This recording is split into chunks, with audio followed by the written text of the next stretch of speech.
Howdy everyone, I'm Joshua Fields Milburn from the Minimalists. Welcome back to Living Room Conversations. Today's question is from Kathy. Kathy asks, is there anything you've ever gotten rid of that you later regretted getting rid of it?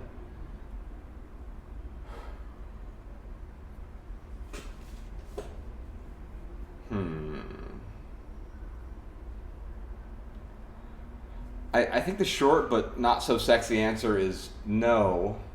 There isn't a thing that I've gotten rid of that I've later regretted getting rid of it.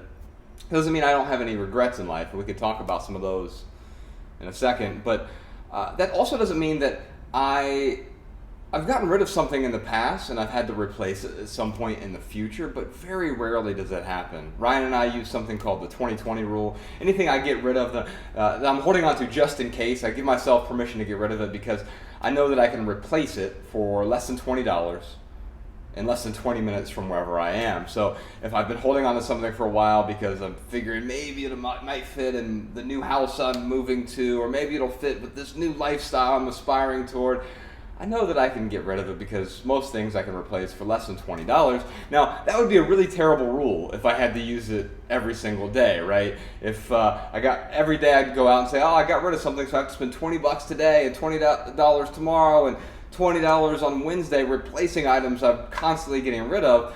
But the nice thing about the 20/20 rule is I never have to use it. In fact, I've used it about 5 times in the last 7 years since we've come up with that rule. And so it's given me permission to let go of tens of thousands of other items that were just getting in the way.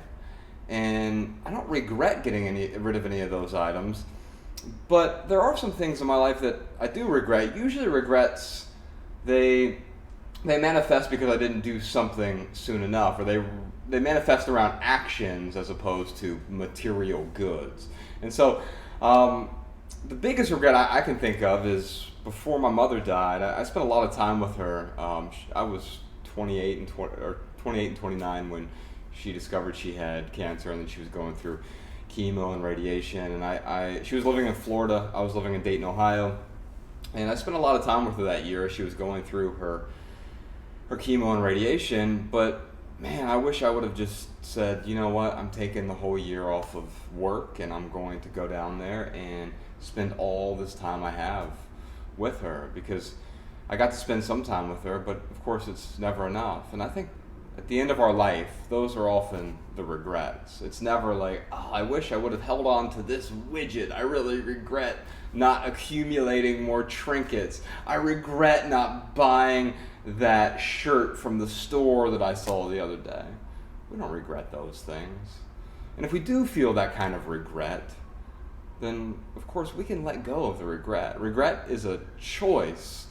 You can't regret something I let go of. That'd be a weird emotion, wouldn't it? If I let go of a book collection or a DVD collection, you couldn't say, well, I really regret you letting go of that. That would be really strange, because I would say, well, that's an odd decision to make. You've made that decision. Well, don't we make that same decision with our own stuff? If I let go of something, and then later I'm like, oh, I could have used that, well, then you've learned a lesson, but you can also replace it. All of these things that we own, these material possessions, they're replaceable.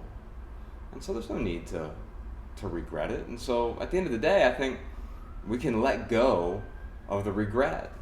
The other things that I've regretted in the past tend to involve not doing something sooner. We started theminimalists.com December 14th, 2010. And man, I wish I would have started writing online sooner. I was always an aspiring writer, but I never took the time to put it out there. And so I aspired every day, but didn't get much writing done. And so I wish I would have done that sooner. We started the podcast, the Minimalist Podcast, about almost 3 years ago, about 2.5 years ago, I guess. And I wish I would have done that sooner. In fact, I sort of scoffed at podcasting. What is a podcast? I didn't even like the name podcast. That seemed kind of weird to me. You mean a radio show that you get on the internet? That sounded weird too. But now, of course, they're one of my favorite things, not just to do, but to listen to, right? I wish I would have started writing books sooner. I wish I would have started reading books in my life sooner. Those are the types of regrets that I experience. But of course, when I experience that regret, I tend to appreciate that regret for what it is. It's a sign, it's a signal that, hey, maybe I should have taken some sort of action. But then I let go of the regret as well. So have I regretted anything that I've let go of? No, but if I did, I'd let go of that regret as well. All right, y'all. Leave a comment below. If you have a question, you can do that as well. You can leave it in the comments. I'm answering as many of these questions as I can during these living room conversations, also bringing guests on, so you can leave those below. And if you like these answers, you can subscribe to the channel. All right, y'all. I'll see you tomorrow.